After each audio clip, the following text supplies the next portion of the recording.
Welcome to the all-new Marvel Roundup, the Southgate Media Group's guide to the Marvel Comics of the week. As always, I am Phil Parrish, and joining me is... Charlie Esser! Alright, little smaller week this week, so I will start with Moon Knight number 6. Everyone's saying, what the heck is going on? Because... remember, after the whole ordeal in the hospital, last couple issues, Moon Knight or Mark Spector, Stephen Grant, whoever he was, woke up with Marlene, and he's like a producer now. So, yeah, because this issue opens up on the set of it's Moon Knight. I think it's a TV show. I thought it was supposed to be a movie. I wasn't. I don't know. It's clear on that part. It's a movie or TV show, but Steve Grant is the producer, but the main actor, the guy playing Moon Knight, is Mark Spector. And then they show Steve and Marlene like behind the scenes. Yeah, she stepped on Mark. With himself, apparently. Yeah, but then they get in the cab. They're getting ready for a. I guess they're having like a fundraiser thing at Mercy Hospital, and then the cab driver says, "Mercy Hospital, you don't want to go there." And Steve's like, "Excuse me?" And he's like, the cab driver says, "You don't want to go there. It's a nasty neighborhood for folks like you." And then you see like one of the thought boxes. He says, "Stephen Grant is too soft for what comes next." So I'm guessing I'm assuming he's still in his head, and maybe he's fighting off Khonshu, because then we just get it's Jake Lockley, cab driver at night, and he's talking to Crowley, and Crowley's telling him he's like, "Oh, I'm glad to see you after what happened, like what happened 2 nights ago, what happened right under our feet, 'cause they're on the street." And he's like, "What?" And Crowley's like, "Oh, we escaped from the hospital." And Mark's like, Jake Lockley's like, "Hospital?" He's like, "Yeah, Mercy Hospital for they're mentally ill. You, Frenchie, Marlene, Gina, and I escaped through the subways." And Jake still says he doesn't remember, and Crowley's like, "Oh, it's worse, it's worse than I feared. You really don't remember any of it? The mummies, Anubis?" And he's like, "Anubis?" He's like, "Yes, Anubis took my soul, gave it up. I gave it up so you could escape." He's like, "But now I see you failed, right back where you started, and my soul, it's gone now. I'm lost." And Jake Lockley's like, "You're not making any sense." And he's like, "I've never been to any hospital." And Crowley's like, "You don't understand. You're in the hospital right now." Dun dun dun. And then Crowley disappears out of the cab, and Crowley's like, "There's only one way to get to the bottom of this." He goes to the trunk of the cab, and there's his Moon Knight costume. He's looking down at it, but then all of a sudden, Steve Grant's looking down at his tux for the fundraiser. And Marlene walks in, and he says, "I was somewhere in a cab with a man with white hair. He told me I was in a mental hospital." And she's like, "You're scaring me." And she says, she's like, "Have you been taking your meds?" And he's like, "Meds?" And she's like, "Yeah, you have to keep up with them all the time. You remember last time you went off them, how you got?" And she's like telling him, "Get dressed, we're going to be late." And, so they get dressed, they go to the fundraiser, and it's Mercy, of course, it's the same hospital, he was locked in, or appeared to be locked in those first couple issues. Dun dun dun. Then he sees like two of the nurses serving hors d'oeuvres, and they're like, "Don't we know you?" And they're like, "No." And both guys are like, "Yeah, we know, you look familiar." And he's like, "No." And Steve asks Marlene, he says, "Whose idea was it to have the," he's getting all freaked out. He says, "Whose idea was it to have the fundraiser display?" She goes, "What? It was your idea, of course." Dun dun dun. And he's like, "Why?" And she's like, she says, "You wanted to break down all this stigma about mental illness, and because you wanted to support this place, because you used to be a patient here." Yeah.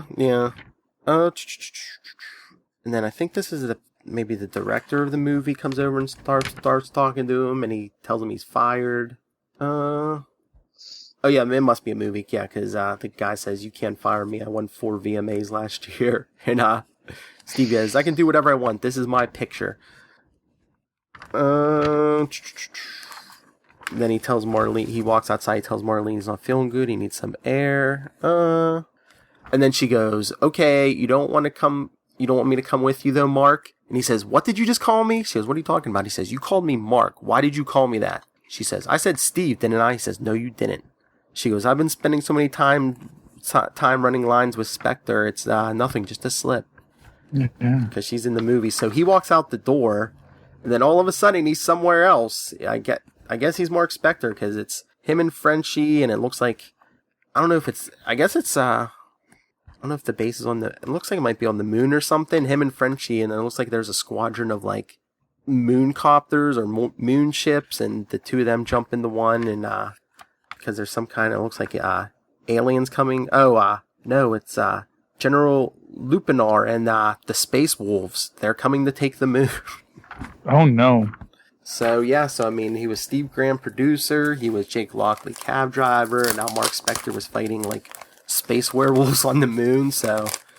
Yeah, my theory is he's still in his head, Khonshu's still trying to take over, and he's, like, fighting back with all his multiple personalities. Interesting. I don't know, but, does that mean that Marlene and Frenchie are just figments of his imagination, too? In the hallucinations, maybe. I don't know. You know, it was a very interesting thing. I think it was 2 reboots of Moon Knight ago, you know, where they had Frenchie, where they revealed that Frenchie was gay, and Frenchie basically had this unrequited crush on Mark Spector. Mm-hmm. Yeah. And so every time I hear Frenchie and Mark, I always want them to kiss. You know, I want Frenchie to be happy. Yeah, but also when they revealed that, Frenchie was already in like a committed relationship. I understand that aspect of it. I understand that aspect. I think they might have even been married. So yeah, that's why he wasn't kissing Mark. No, I understand that. But now we're in his head. Mm-hmm. It would be interesting if that's an aspect of the Mark character that Mark always recognizes. Yeah, I don't know. Maybe I'm projecting my crazy liberal fantasies on the comic books. Like maybe. But, you know, like I said, I just want Frenchie to be happy. And, but I know that, you know, Mark never made him happy, but he was there forever for him. Mm-hmm. Poor Frenchie. But, yeah, it was... If only him and Batroc could have actually met, you know, maybe those two would have. We are both the French stereotypes here in the Marvel Universe. Perhaps we should make a go of it. But, yeah, it was good. Thumbs up. Thumbs up. Okay, so let me see here. Let's open up with Squadron. Squadron Supreme. Number 12. So this is a good book. I'm not going to lie. It is a good book. Opens up. Oh, I'm at the end of it. That's why. Yes, my books are all digital again this week. Okay, Hellfire. Well, you know what? I'm going to be honest with you. Digital books are kind of nice. You can sit at work and read them on your computer. No one's the wiser. You know, pull up the panic button spreadsheet you always have open on your work computer, and you're golden. So basically, what has happened is Warrior Woman, Power Princess, Barda or Zarda, I can't remember exactly what her actual name is attacking the Baxter Building, which, as we all know, despite having the most advanced technology in the world, apparently has like the worst security in the world because people are always breaking in there. I'm surprised she didn't make it float into space and blow it up in the sun. But she has other plans right now. So her and Mordred the Mystic break in. They start fighting Spider-Man, and then they're like, Mordred, maybe we should do that thing we talked about. And all of a sudden, Spider-Man says, "Ha, you will not fool me as I defeat you." And then, of course, he's fighting the rest of the Squadron Supreme, unaware that they are no longer Power Princess and Mordred. Eventually, he does come to as Hyperion is choking the life from him. And, Squadron says, okay, so we're all agreed. Let's go stop Warrior Woman. And he's like, nope. And webs everybody up and starts fighting Max. Says, I don't know if you guys are with her. I don't know if you guys are evil. You killed Namor. What am I supposed to do here? So he continues to fight. So the Blur and Thundra fight Spider-Man. Takes him on pretty well. Meanwhile, Mordred has cast a spell on the black room where all of Reed Richards' most secret experiments were kept Because, of course, rather than simply destroying the most dangerous items in the universe or dismantling them or something, you leave them all fully functional in the basement of the least secure building in New York City, which supervillains have broken into thousands of times and floated into space. Parker, Otto would never be this careless. That's all I'm saying. But it makes for a better story. So basically, Mordred's saying, well, it's always, Warrior Woman's asking him, so is it set? Will it work? And he's like, hey, anytime you make science and magic, it's kind of iffy. I can guarantee it as good as I can. He basically says it twice. It's like, I can give you as much of a guarantee as I can. That's as much as I can give. And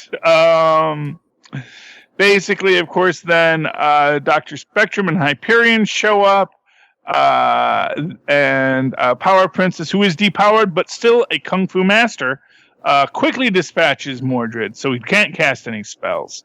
Dr. Spectrum and Hyperion are making short work of Warrior Woman, but then the spell activates, the time machine opens, and they get dragged into it.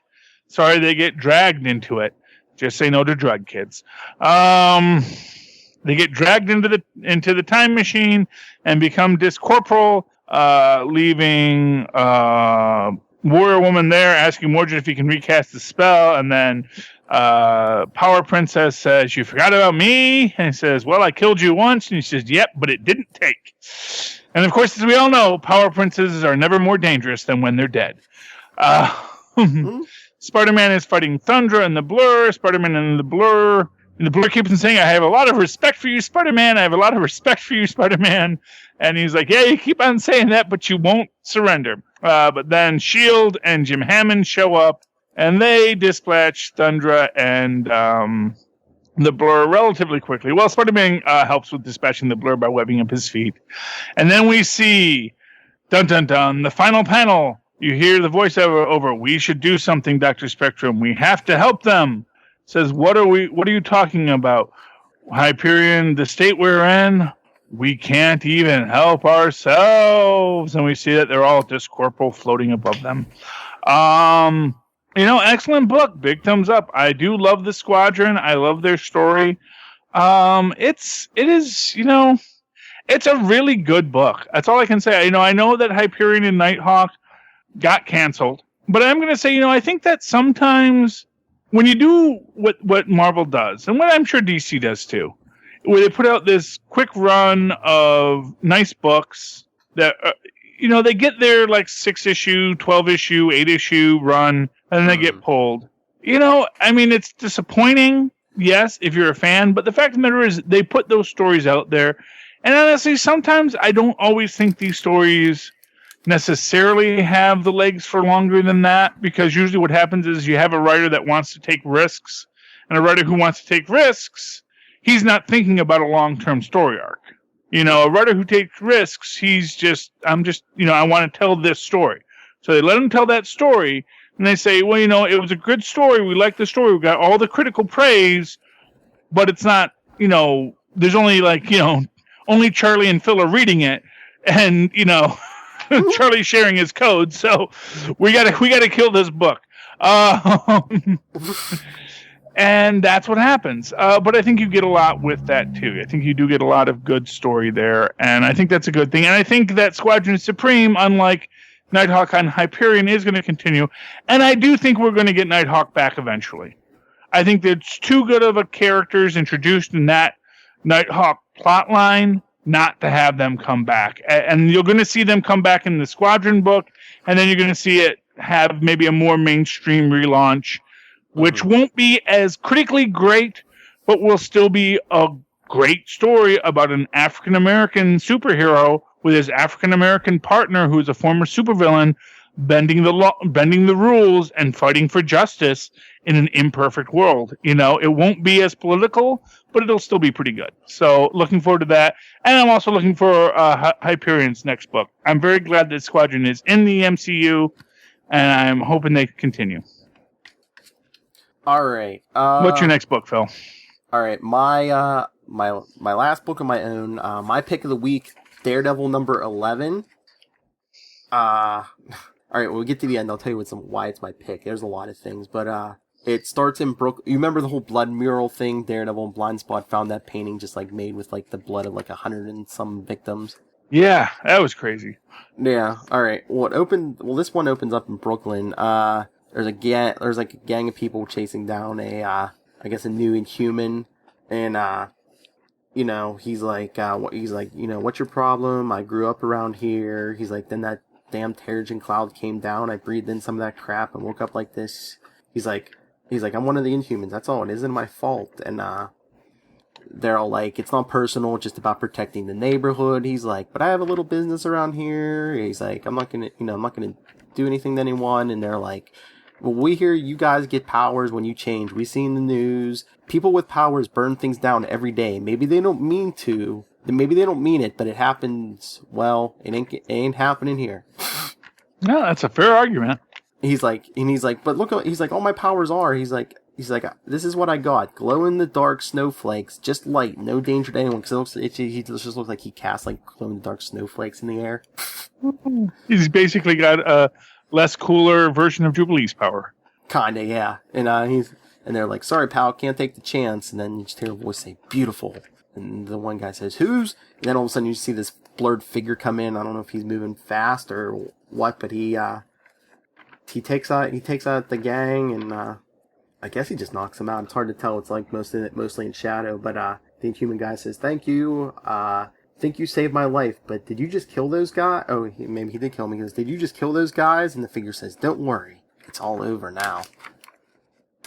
And up in Washington Heights, where the blood mural was at, the warehouse it was in belongs to Freddie Durnan, and he's talking to an art professor and asking him, what do you think? Because Durnan's planning on opening the warehouse to, like, I guess he's gonna charge admission for people to look at this blood mural. Okay. Yeah. But have they said he murdered a bunch of people, or did he just get a bunch of blood from the blood bank? Well, no, he's just saying somebody did this in his warehouse. Ah. And then a woman comes in with two cops, and she says, how dare you? And he's like, who the hell are you? And one of the cops says, this is Andrea Pearson, sir. She's a city councilwoman, so maybe dial up the respect a little. And she's basically telling him, you can't do this, you need to stop. And he's like, this is America, this is my property, I know my rights. He's like, what do you care anyway? And she's like, DNA results are starting to come back from this. She's like, in the blood you're so eager to profit from, one of them belongs to my niece.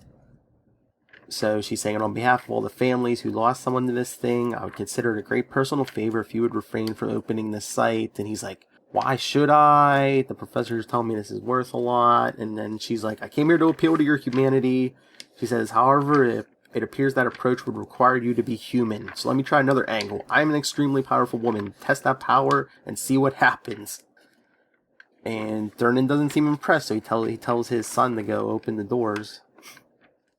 And then in Lower Manhattan, Matt gets called to his boss's office. Like, he's expecting a chewing out for, leaving night court late a few weeks back, and leaving his cases with someone else. His boss tells him to sit down. He's just not a good lawyer. We can just agree to this. He's just not a good lawyer. No, but he's being Daredevil. He's trying to find this killer guy. Yes, but his job is to be a lawyer. I know. But, not for nothing. It's like, okay, I want it. In fact, matters, you could probably get more criminals off the street as a lawyer than as Daredevil. But he's too bad of a lawyer to know that. Yeah, but so his boss is like, he's like, well, the boss really doesn't care. He's like, as long as your shit, he says, I don't care how you manage your shifts, Matt. As long as the work gets done, everyone engages in a little horse trading now and then. He's like, but it sounds like you just walked off the job and left your cases in the hands of your fellow ADAs with no notice. He's like, you didn't win any friends around here, and son, take it from me, you could use a few. Matt just thinks he's going to be fired, so he's like, I apologize. And he's like, if there's anything I can do to show my commitment to this office. His boss says, funny you should mention that. Andrea Pearson wanted me to see if this office might be able to shut down a certain sideshow happening up in Washington Heights. So I guess Matt has the job of trying to take this guy to court to try to shut it down. But I guess he's having doubts about this because later in the West Village they show him having, I don't know, lunch or dinner with Foggy and or at least coffee. And Foggy's asking if he talked to Kirsten McDuffie, his ex-girlfriend, and he's like, no, I thought a clean break would be the fairest and best. And Foggy's like, nah, no, she seems mad at that. And then he's asking him about, he's like, what do you want to talk about, Matt? He's like, DA office gossip. He's like, hopefully thought about the other guy. And Matt's thinking, okay, we won't talk about that part of the investigation, but he goes, he keeps thinking to himself, he's like, Foggy and I aren't like we are. We may never be again. We get together every once in a while, but it's always tense and awful. Aww. So Matt's talking to him about the case. He says, do you know anything about have you heard about that thing in Washington Heights, the blood painting? And Foggy's like, yes, Matt, you may not have noticed being blind and all, but the Bulletin and every other rag in town has been going nuts with headlines. They're calling this guy Vincent Van Gogh. That's good. Write that down. Write it down, kids. Matt's like, it turns out some of the blood is from a family member of a serious city politician. He's like, and so this person leaned on the DA's office to get the guys get the whole thing shut down. And Foggy says, right, he's charging people admission to gawk at the thing. Charming. And incidentally, about the most New York thing I've ever heard. And Matt says, my job is to try to shut it down. And Foggy says, so I can think of about 6 different ways you could do that. Public nuisance, go after his permitting, maybe get the cops to reopen the crime scene. And Matt's like, obviously, but that's not why I wanted to talk to you. He's like, it's how it feels. The DA's office is supposed to be about justice. Full stop, not shutting down some guy's business because it gets on City Hall's nerves. And Foggy's like, what, are you conflicted about this? Freddie Durden sounds like a grade A scumbag. And Matt says, well, this time it's a scumbag. He says, what if next time it's someone decent? Dun, dun, dun. Oh, you're going to love this line coming up. Foggy says, He says, that's why I always preferred defense work. You get to decide where, how, and why you will exercise your legal acumen. He says, but you wanted to be a DA, Matt. All your wishes came true. Bum, bum, bum. Oh, that man in the red pajamas. Thank you, Franklin Richards. Or green pajamas if it was satanish. Oh, yeah. That would be so like satanish to just sort of like do the second rate, because he's like the secondary Mephisto. It's like, well, I went to the secondary Spider-Man. I did the same shtick, Yeah. Because I have no new ideas. I'm satanish. I may actually just be, the substance of Dormammu. It's from the Hellcat reboot a couple years back. Fantastic. Mm-hmm. Still say, and as much as I like the new Hellcat, that was the best Hellcat reboot.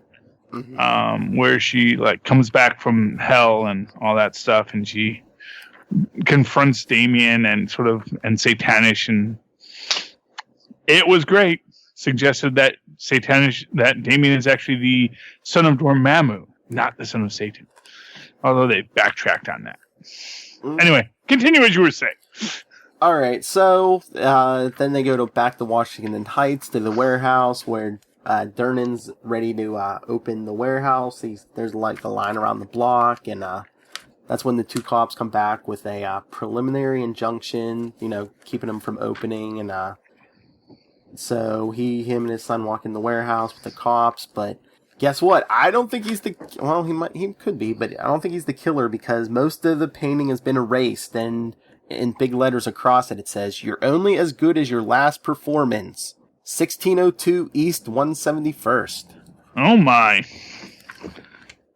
So he's not happy. His moneymaker's gone. So I guess the cops hightail it up to 1602 East 171st. And Matt and Blind Spot, Blind Spot is Sam because Matt's telling him to come with him because he's like, you could be my eyes, because he doesn't have to pretend not to be blind. He's not Daredevil, so He's saying, I need you to be my eyes so I can describe whatever's in here to our acrobatic mutual friend. And he's like, Blind Spot's like, Daredevil's working on this? And Matt's like, of course he is. He's always working. So they go into the warehouse. This time, it's not a painting, Charlie. It's a sculpture? No, it's 1, 2, 3, 4, 5, 6 Inhumans, including the one from the beginning of the issue. They're all dead, but they're posed in like simple scenes, like one's sitting on a couch watching TV, one's washing their hands at a sink, another one's ironing at an ironing board. The guy from the beginning's sitting on a toilet. There's one changing the tire on a car, and there's one sitting at a table eating a sandwich. No, they're all like mutated Inhumans. They do not look normal. Yeah, they don't look like normal humans. So okay. So they walk in and Sam's like, and Matt's like, what do you see? And he's like, a lot of people. They all look dead and strange, like different, like aliens or something. And he's like, all the same. And he's then blind. And Sam's like, no. And he's describing, one's washing his hands, one's doing this, and then Matt asked one of the officers, did the NYPD have a liaison with New Adelan? And he says, sure, we mostly work with their head of security. He used to be on the force, actually. Why? And Matt says, call him. I have a feeling all these people will turn out to be Inhumans. He's like, this tableau, it's like whoever made it is making a joke or some kind of puerile point. Inhumans are humans too, I think. And then Matt just thinks to himself, wait, I hear something. He's like, what I hear is a heartbeat. And he's asking, is there a private spot around here? And one officer says, sure, whole building's vacant. Owner just finished the big renovation. Starts leasing the floors next month. And he says, okay, cool. Thanks for, And he tells Sam, he's like, I'll be right back. Sam, stay out of the officer's way. And Sam's like, where are you going? He says, I have a call with an informant. I forgot about it. I don't want to, if I don't call him now, I'll lose it. And he says, okay. So Matt starts racing up the steps to the roof. He's changing the Daredevil. And he's flipping over, I guess, was it the next roof the guy's on? But he's thinking about, how every half-baked cop show likes to chart out the idea of criminals returning to the scene of the crime, and it's usually not true except for, arsonists who, need to come back to watch the building burn. And then he's like, but this guy isn't a criminal, or at least he doesn't see himself that way. He's an artist. The thing he made down there is one of his works, unveiled for the first time, so now he needs to know one thing he has to know. It's why he's here, watching, sweaty and anxious, heart pounding. And Matt, I guess this must be the killer. I don't know if this is an elaborate costume or what, because it looks like a guy with pants with suspenders, no shirt. He's wearing a winter hat. A completely blank face except for eyes that are dripping blood. And the last page is just him in front of Daredevil saying, hello, did you like my work? See, here I was hoping it was going to be the Termite. Who was also an artist, and I thought, oh, that would be so great if, maybe he's a mutant Inhuman, and now he's got these speed powers, because who knows, it may still be the Termite Man.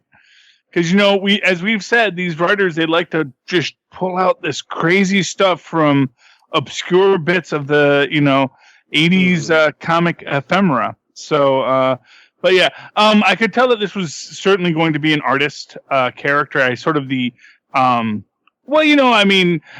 I say, the one thing that Batman always had going for him was the best villains. And everyone loves that thematic villain, that Joker-esque character who has his rules, who is, as I argued, is lawful evil. He has a set of rules to his evil that he must obey. He will be evil, but only when it was funny, And in this case, he will be evil, but only when it's artistic. And that is, that I think is the greatness of all Batman villains, is that lawful evil aspect of them, that they do have these rules of behavior in the same way that Batman has these rules of behavior where, it's I won't use guns, but I will use, other projectiles that will cut you in half, with my batarangs, or what have you. But I'll always throw them in just the right way so they only knock you out, not cut off your head. Although we have established they could do that too. Uh, Well, Captain America's shield does the same thing, It's like I only throw it just so it knocks you out, even though I could throw it, and that does have a sharp edge to it too. but yeah, that was my, like I said, that was my pick of the week. It had a lot of stuff. It had mystery. It had the legal aspect. It had not a lot of action, but I thought it was a good story. So no, it sounds fantastic. Honestly, I love the idea of it. I may have to start reading the Daredevils, man. I got to be honest with you. They do sound interesting. As much as I pick on Matt Murdock, you know what? Matt Murdock is very much the Batman of the Marvel Universe, or Daredevil is the Batman of the Marvel Universe in the sense that he himself is less interesting than the people he fights, but the stories he gets himself into are really fantastic. You heard it here first, folks. Charlie Esser picks on the handicap. Yeah. He's not. I don't know if you can call it handicap when you're also super powered. It's like, except for his senses, he's not super powered. Except he has super powered senses. Yeah. And he can operate basically he is colorblind, which, I guess is a disability. But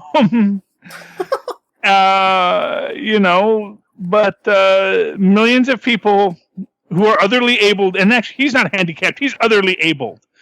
Okay? And he's otherly super abled. So I am not going to sit here and cry for Matt Murdock. And that doesn't excuse him being a bad lawyer. That's called a shelter have an entrenching tool. His bad lawyering is not because he's blind. It's because he's not a good lawyer. But, you think about it, his dad pushed him to be a lawyer. He never wanted to be a lawyer. He wanted to be a tough guy. He wanted to be a boxer like his dad, But they said, no, you're going to study and study and study. You're not going to wind up a guy getting punched in the face every night like me, like your old man. And then, of course, what happens? He winds up being a guy who gets punched in the face every night, just like his old man. Battling Mike Murdock would be so disappointed. That's all I'm saying. They ever have him confront his father as a ghost? He said, this is not what I wanted.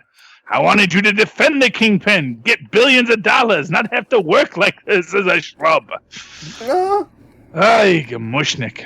Okay. So that was your pick of the week, and it does sound fantastic. I'm going to go on to my pick of the week, which was, of course, Doctor Strange. I do love the Doctor Strange, and I kind of like where we're going. It's kind of interesting seeing it because you can totally see them drawing the Benedict Cumberbatch there, and it's like, but what's fascinating to me about it, in the art of it, where you can see them drawing Benedict Cumberbatch, but you look at it and it's like, well, that does really look a lot like a classic Vincent Price style Doctor Strange, and I never realized how much Benedict Cumberbatch looks like Vincent Price. It's like, oh, that makes so much more sense now. And, I am very excited about the new Doctor Strange film. I think we all are. Yes. It's very interesting coming into this, of course, because we open up. And this is a neat bit because it goes to our sliding universe that time is caged and whatnot. Because, of course, we open up with Doctor Strange with a steampunk syringe for some reason filled with mutant growth hormone, which now existed when Doctor Stephen Strange first lost his ability with his fingers. I guess he was hoping for healing factor, but he got Cyclops powers. Ugh. So useless. Laser eyes, cool. Hoping for Wolverine, got Cyclops. Yeah. So is Jean Grey. But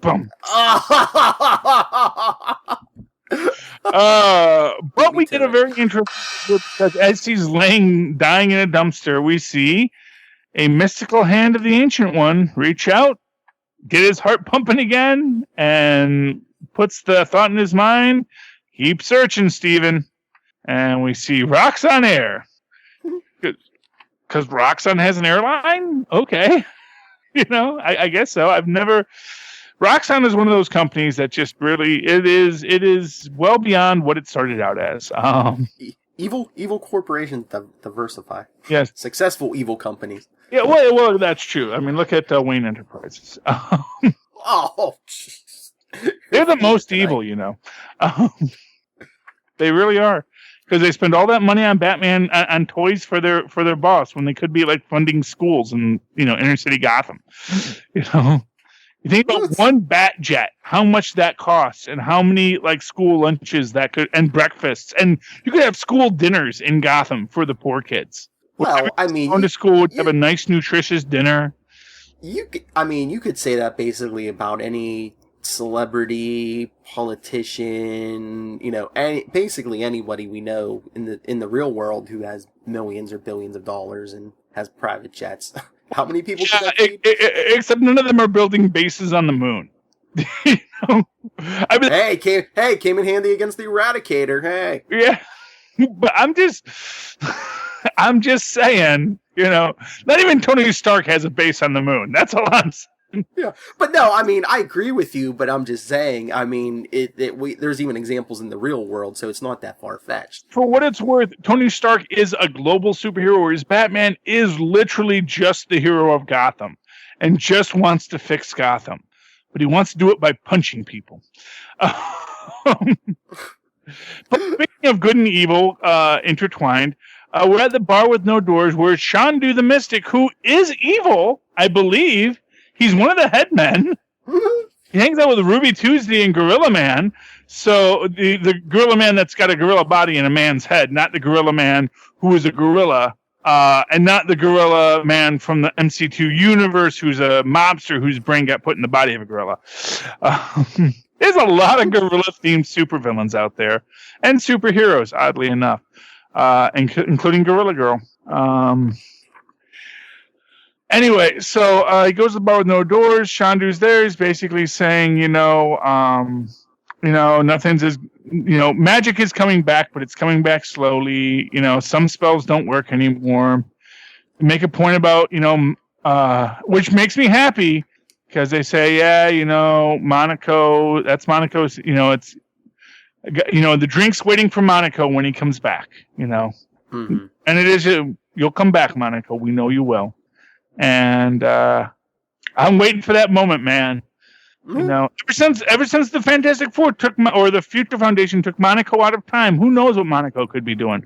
We may get young, sexy Monaco back, because he could be coming back and saying, "Oh yes, no, I'm the young one that was taken from time, and then I aged, and then went back in time and came here." There's anything that could be happening. It's like, no, eventually I will die at that point. But now that the other Monaco isn't taking my seat again, I can come back here now. Eventually I'll be sent back, and then that's where that happened. But anyway, we see Doctor Strange fight one of these big monsters we saw at the beginning of this scene, although now, of course, it's much less, and this new little parasite there. Parasite basically kicks his butt. We see our noble librarian, who has the big binder of spells that no longer work and the small binder of new spells that do work.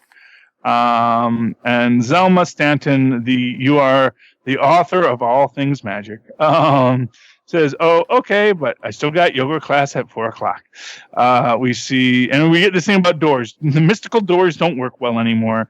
Wong, he's dismantled the Secret Defenders monastery and sent all the monks home. And so I still think it's like, well, we got to do it our own way. And we get what I think is one of the coolest scenes in the book, which is that, all that training, all those spells I had to learn, the Ancient One never told me I could just use a baseball bat wrapped with enchanted barbed wire. And he goes out to go beat up a psychic bug. And then we do a flashback where we see Mordu, a really cool looking, like kind of crazy emancipated. I do like how they shifted the art style when they did the it's a great visual tell. Mm-hmm. Even the panel situation is much more of that 1960s look to it.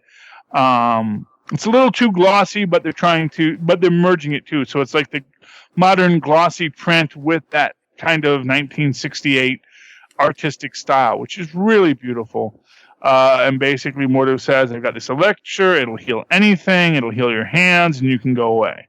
And basically, Steven rejects him. They fight, and then Steven comes back, takes his magic baseball bat, beats the heck out of the bug. And then our final scene is back in the 60s when Doctor Strange, after he has vanquished Mordo, comes to the Ancient One, and they contemplate. Come back to the final scene. The psychic bug leaves. People are telling... and in this one, and when you cut to the future, he looks a lot more like William Riker with the big beard. Just how my face looks just now. People say he's a bum, get out of the way, get a job, you loser. And then we cut to Chandu in the bar with no doors. Someone enters. Chandu says, "Is that Monaco?" Says, "No, it's Mordo, and he's eager to see some old friend." Bum, bum, bum. Next issue, Blood in the Aether. Really liking the Doctor Strange. It's a good book. Highly recommend it to all your friends, and I think we're all loving it. So yeah, that's where I'm at on that. Big thumbs up. What's your next? Oh yeah, thumbs up for us, Doctor Strange. I guess I'll do our Iron Man 13. Oh, that's a good one. Yeah. If you remember last issue, Doctor Doom teleported Tony Stark somewhere. And Tony's not too happy about it when this opens up. And Doom tells Tony he's probably his best friend, which doesn't say much for Tony's character. Well, Doom says that to Tony. That's not what Tony says to Yeah. But he does take him to Cambridge, I guess, so he can try to make up with Amara. Mm-hmm. So, I don't know if he's trying to be Tony. I guess he's trying to be Tony's friend. I love the line where Tony says, "Doom, I swear I hate you even more than when you were actively trying to blow up the world every other day." Yeah. So Tony confronts, he goes to see Amara, and she's like, "How did you find me?" And he says, he says, "Dr. Doom," and she goes, "Victor." He goes, "Victor?" She goes, "That's his first name." And he's saying, I went to, Tony says, "I went to MIT, I came to find you," and she's like, "You abandoned me." He's like, "I went into undercover," and she's like, "And you told me in the world you were dead." And, she's all, "I cried for you," and he's like, "I'm sorry." She goes, "No, you're cruel." But I understand her point completely. Tony Stark is a jerk, but also, like he says, he's like, I told you I wasn't like other guys. Yeah, but faking your own death is kind of extreme. And I think she makes she makes her point. Oh, yeah, I can... Oh, when we get to the roadie point. Mm-hmm. Oh, yeah, because...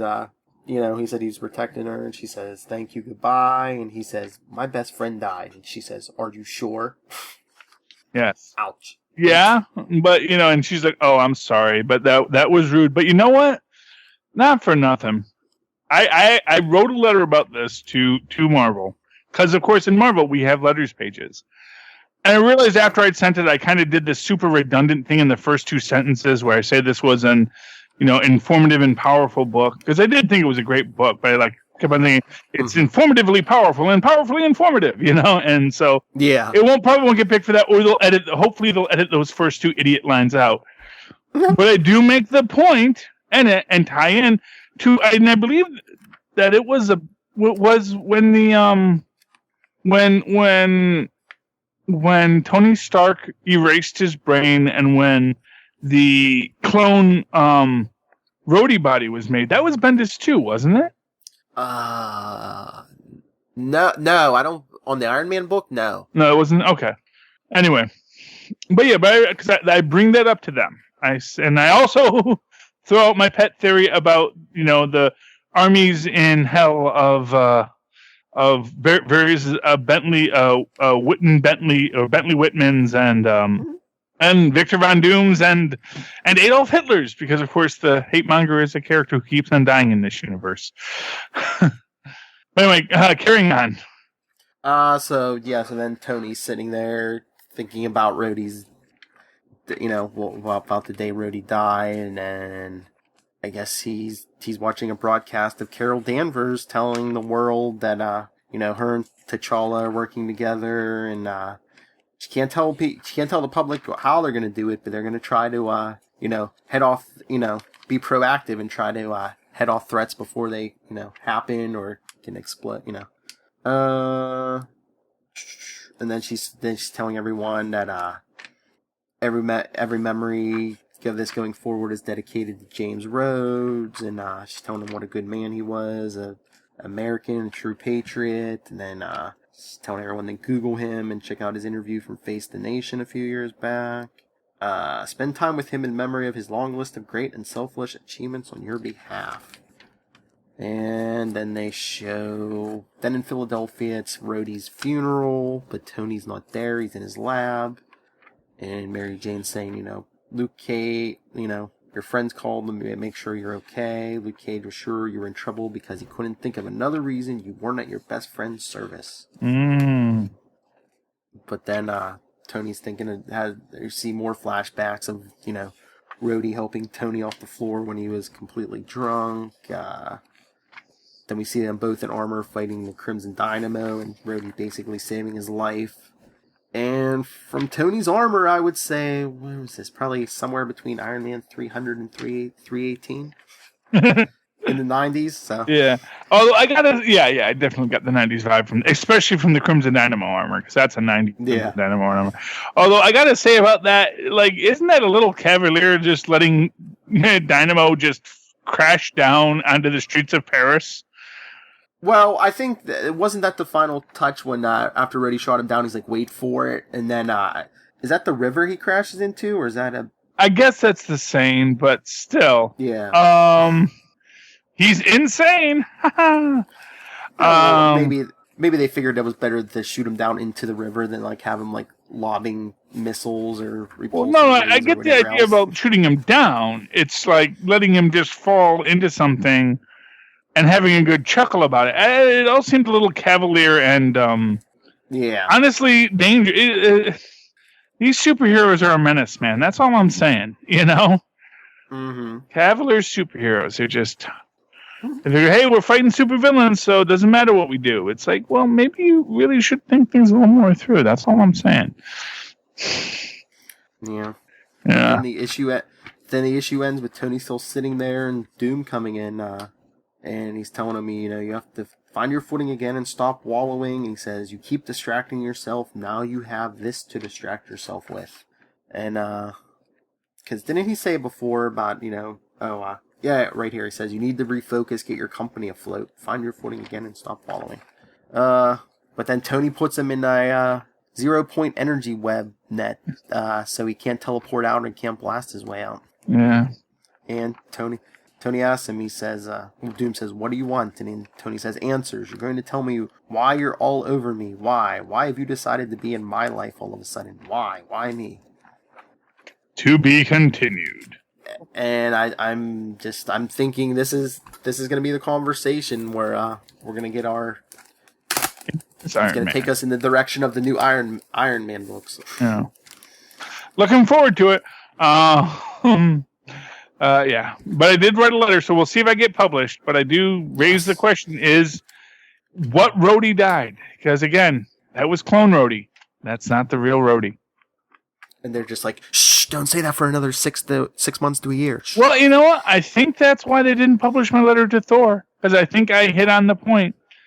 That Loki is actually Freya's actual son. That Freya had a little dalliance with Laufey because, hey, Odin's a bit of a jerk sometimes. Laufey came in, Laufey captured her, and she was like, do I want to go back to Odin right now? Maybe not. Maybe that Odin could be quite a jerk. Yes, he's kind of a schmendrick. That's all I'm saying.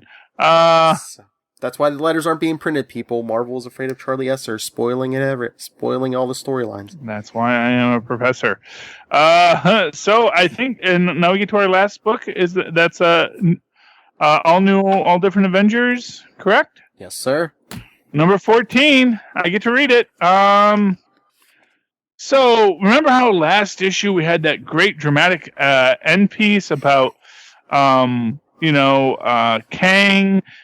being kidnapped as a baby by the Vision, and what could possibly happen? It's going to cause all sorts of time disruption, and we're never going to know what's going to happen next. Well, this issue, we still don't know. Because this is the Wasp issue, where we got new Wasp and classic Wasp. We ain't going to call Janet Old Wasp. She's classic Wasp. Although, ironically, new Wasp has much more of the... I guess, yeah, of course, has the new Wasp's item. New Wasp's outfit. Although that new Wasp's outfit looks much more like the classic Wasp's outfit. Ironically. So we open up with 3 Russian security forces here to take back Nadia, the own new Wasp, or I believe they actually said what her name was in the free comic, which is it's like Oka is Russian for Wasp. And basically, now first off, okay, not for nothing, there's a hammer and sickle on the insignia of the Russian, not the Soviet, not the CCCP, not the Union of Socialist Republics, but the Russian officer's badge. Now, I don't know the current insignia of the Russian security forces. I'm going to guess they don't have a hammer and sickle, which is, of course, the international symbol of communism. It was the hammer of the factory worker and the sickle of the farm worker united to control the means of production and bring about a better world for all working people and all people in truth, was the ideology of the imagery. So that's your first clue. Janet's looking at the paperwork saying, well, look, I got the best lawyers in the world on speed dial. I'm going to make sure they don't take you any farther than the consulate. And if you want to run, these guys give me the creeps too. I ain't going to stop you. But she says, no, I've caused enough problems. Let me go with them. And then all of a sudden, Janet, who didn't notice the hammer and sickle, notices that one of them still has the cardboard in his collar. So they decide to fight the bad guys. They are agents of Whisper, which, as you will recall, is Evil Reed Richards' supervillain team from the New Avengers. That's the New Avengers, right? Yeah, the New Avengers. They make the point that one of the bad guys has robot arms. It happens more than you think. Janet and Nadia compare fighting styles. Everyone's all excited. And then they walk into Jarvis, who's watching the Holo TV in the rec room. And they see basically, hey, guess what, everyone? On the news, Civil War is happening. Hulk is dead. Apparently, there's going to be a scene where Luke Cage and the Blue Marvel fight, which we haven't seen yet, but because that's coming. And Nadia's all upset. She, Wasp find out what's all the dealio is. Nadia decides to go to her quantum lab. In the quantum lab, she tries to fix things. Apparently, time passes differently in the quantum realm, so she may have been there for a few days. She doesn't know. She has built this device that's going to make Ulysses perfect, but of course, everything explodes. And, they all hug and they come out and they be all loving, and we get this nice little scene with Jarvis and Wasp loving little Nadia. It's a great scene, although there's some interesting bits in it where you do get this differentiation between like the relationship with Jarvis and Janet. Where it is very much, even though you get this very loving, almost parental relationship with them, you do get that employer-employee vibe and the things that Janet asks of Jarvis. But all really loved it, really enjoyed it. It's a great book. It's a very touching book. It's a very human book, a very emotional book, and that's a sweet thing. You need those. You need these books. It would be nice if the boy superheroes could actually have emotional moments and just talk stuff out. Because actually, if you go back to the Iliad, the whole Achilles in his tent scene, that's superheroes talking stuff out. I mean, yeah, they come to say, yeah, but we got to fight, so we're going to fight. But, Achilles in his tent is a great emotional scene for male superhumans.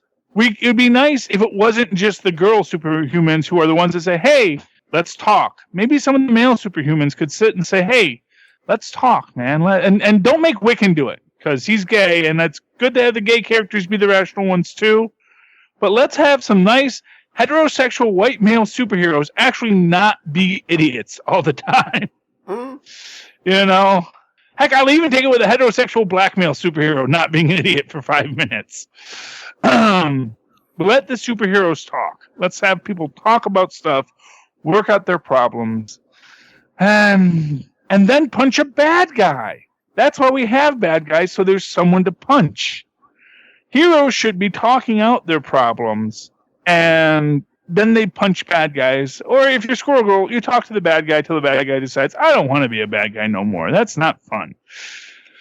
But you got to be at that Supergirl unbeatable level for that. So, we understand that. Okay. Big thumbs up. What did you think of the book, Phil? It was really good. A thumbs up, of course. I usually like any of the stuff Mark Waid writes. Yeah, he's a good writer. Mm-hmm. Did you know, back in the 90s when he was writing Flash, he's the one who came up with the idea of the Speed Force. Oh, I can buy that. I can buy that. That's definitely that's a more modern, the Speed Force is definitely a more modern comic book invention, I think. When you got to those, ever since Secret Wars, I really think that comic books have gotten far more into that universality of the mystical qualities of the superhuman existence. I think that when you look at, because you had mystical superheroes, but they were just magic powered superheroes as opposed to atomic powered superheroes. But they were always just very base in their superheroism. I think once you introduce the concept of the Beyonder, I think that's really when you start to get into this idea that all superhumanity can have this mystical existence. And then when you start having people who've read like half a chapter of a quantum physics textbook, start writing comic books, it gets in there, Oh, there's an amazing Spider-Man story you should read. It's by it's when J. Michael how do you say his last name? Straczynski or close enough. Oh yeah, when he was writing Spider-Man, it was like the early 2000s, and he introduced the character of Ezekiel, who was like an earlier version of Spider-Man. He had spider powers, and this character told Peter Parker, he says, "What I'm about to tell you is gonna blow your mind." He's like, "Think about this: did the radioactivity the spider that bit you got hit with, is that what gave you your powers, or was the spider already?" He claimed it was like a whole mystical spider thing. He was like, or was the spider already trying to give you powers, and it was trying to do it before the radiation killed it? Bum bum bum. Getting all mystical. Yeah. I do like the radiation as a catalyst, though, and that's why forever I will say the Wizard got his power from a gamma irradiated mongoose, because it was a green mongoose. So clearly it was a mongoose exposed to gamma radiation that gave the Wizard his super speed in the 1940s.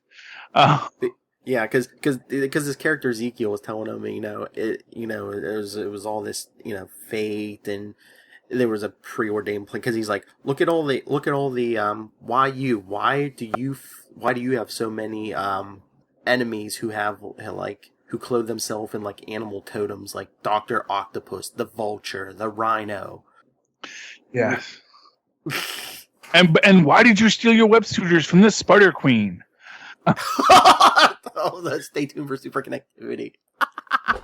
That woman never got the respect she deserved for inventing web shooters. And I guarantee you that Peter Parker just found it in an old textbook, How to build a web shooter by the Spider Queen. All right, let's get out of here. Let's get out of here. All right, everyone. If you want to discuss any books with us or any of the weird ideas we just threw out, email us, marvelroundup@gmail.com. On Facebook, we're all New Marvel Roundup. Twitter is @Marvel_Roundup. And we have our own Instagram. Just search Marvel Roundup. And if you want to talk Marvel or DC with me, NightwingPDP@gmail.com. Twitter is @NightwingPDP. Check out all my podcasts, including the upcoming Legends of Tomorrow with Charlie Esser, Lil Hellfire, and many more. You can find everything at SouthgateMediaGroup.com. Charlie? And, of course, if you'd like to tweet along with me on the Twitters when I live tweet now, Legends of Tomorrow, Agents of S.H.I.E.L.D., and, of course, always 7 o'clock on Saturdays, The Incredible Hulk for the 80s Reboot Overdrive podcast, Gamma Cast with Phil Parrish. You can follow me at Charlie Esser, that's CharlieEsser. Look for the 2 E's in the middle for quality. And, of course, write to me in that old-fashioned email way, the way our Ma's and Pa's once did, at superconnectivityblog, all one word, at gmail.com. That's superconnectivityblog at gmail.com. All right, everyone. Little week. I didn't even look at next week's list. I'm sure it's probably bigger, but come back next week. Okay. No, I probably have a little more. So, all right, everyone. Come back next week. Make sure you toughen up. Because remember, if you learned one thing from Charlie Esser this week, it's one piece of advice. Don't cry for Matt Murdock.